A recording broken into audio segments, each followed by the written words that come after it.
Nama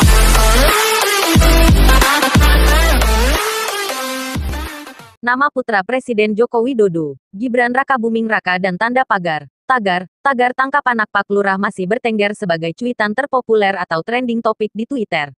Gibran, yang juga keluar sebagai pemenang Pilkada Solo 2020, terseret kasus korupsi dan suap bantuan sosial, Bansos, COVID-19 yang dilakukan oleh ex-Mensos Juliari Batubara. Berdasarkan laporan majalah Tempo, Gibran diduga memberikan rekomendasi kepada PT Sri Rejeki Isman atau Sritex untuk mendapatkan tender produksi tas paket Bansos. Dalam artikel majalah Tempo berjudul, Otak-atik Paket Bansos dan Jatah untuk Pejabat Negara, Sumber Tempo menyebut Gibran sebagai anak Pak Lurah. Pak Lurah sendiri mengacu pada sosok Jokowi. Berdasarkan pantauan bisnis hingga Senin, tanggal 21 Desember tahun 2020, pukul 17.000, tagar tangkap anak Pak Lurah masih menempati posisi atas jagat Twitter Indonesia. Tagar tersebut dicuitkan lebih 70.000 tweets. Berikut isi cuitan warganet atau netizen tentang tagar tangkap anak Pak Lurah. Akun Twitter dan Salida Happy menuliskan kutipan John Dalbeck Acton, Power tends to corrupt and absolute power corrupts absolutely. Kekuasaan cenderung korup dan kekuasaan absolut merusak secara mutlak. Selanjutnya, akun Twitter Ruci Abdullah @ruci_a ikut meramaikan tagar tangkap anak Pak Lurah dengan mengunggah tangkapan layar berita tentang Gibran di beberapa media online. Indonesian Dynasty of Corruption tagar tangkap anak Pak Lurah.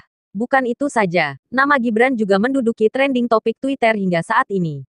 Nama Gibran dicuitkan hingga 24.000 tweets oleh warganet. Akun Twitter Gubernur Pribumi @jimsihombing mengomentari klarifikasi Gibran terkait tudingan memberi rekomendasi kepada Sritex dalam kasus pengadaan tas Bansos. Wah, nantangin @kpk_Rini Gibran.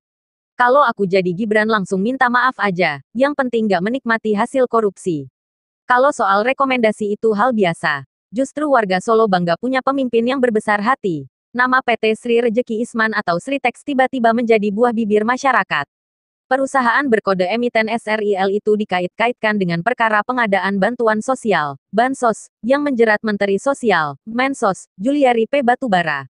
Sritex adalah salah satu pemain utama tekstil di kawasan Asia Tenggara. Dalam pemberitaan sebuah media nasional mereka diduga ikut mendapatkan pulung dalam rantai pengadaan Bansos.